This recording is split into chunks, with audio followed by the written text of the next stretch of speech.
Hello, my name is Jade and I'm going to read the Gruffalo's Child.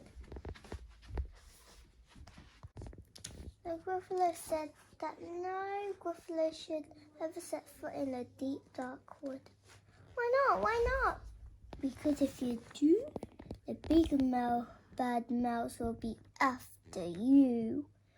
I met him once, said the Gruffalo. I met him a long time ago. What does he look like? Tell us, Dad. Is he terribly big and terribly bad? Remember, the Gruffalo said. They fought for a minute and scratched his head. The big bad mouse is terribly strong and his scaly tail is terribly long. His eyes are like pools of terrible fire and his terrible whiskers are tougher than wire.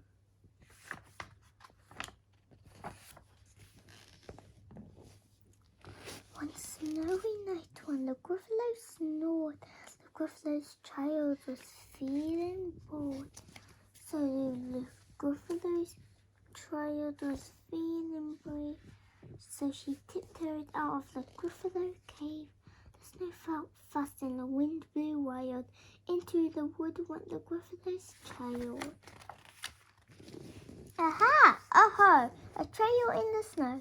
Who is this trail and where does it go? A tail poked out of a log firehouse. Could this be the tail of the big bad mouse? Out, said the creature. His eyes were small and he didn't have whiskers. No, none at all.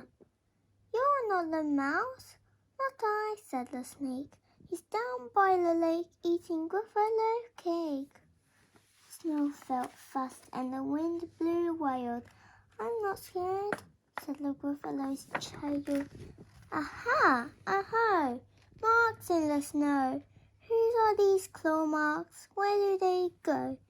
Two eyes gleamed out in a treetop house.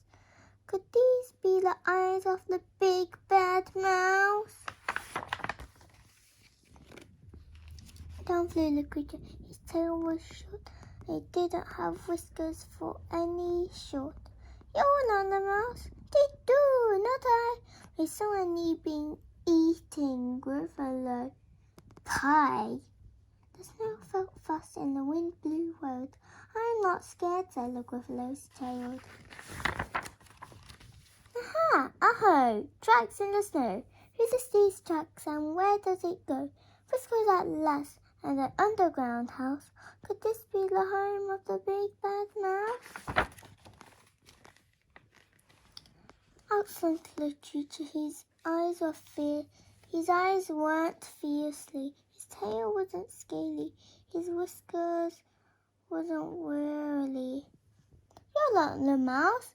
Oh no, not me. He's under the tree eating Gruffalo tea. It's all a trick, the Gruffalo's child, as she sat on the stump where the snow lay piled. Don't believe in the big bad mouse. Here comes a little one out of his house. Not big, not bad, but a mouse at least. He tastes good as a midnight feast. Wait, said the mouse. Before you eat, there's a friend of mine that you ought to meet. If you let me hold onto a hazy twig, I'll become my friend so bad and big. The Gruffalo's child unhatched her first. The big bad mouse, so it does exist. The mouse hopped into the hazel tree. He became denser. Just wait and see. Out came the moon. It was bright and round. A terrible shadow fell onto the ground. Who was this creature so big, so bad and strong? His tail and his whiskers are terribly long. His ears are enormous, and over his shoulder he carries a nut as big as a boulder. The big bad mouse! Yelled the Gruffalo's child. The mouse jumped down from the twig and smiled. Aha! Aha! Prints in the snow. Whose are these footprints? Where do they go? The footprints led to the Gruffalo cave, where the Gruffalo's child was a bit less brave. The Gruffalo's child was a bit less bored, and the Gruffalo snored and snored and snored.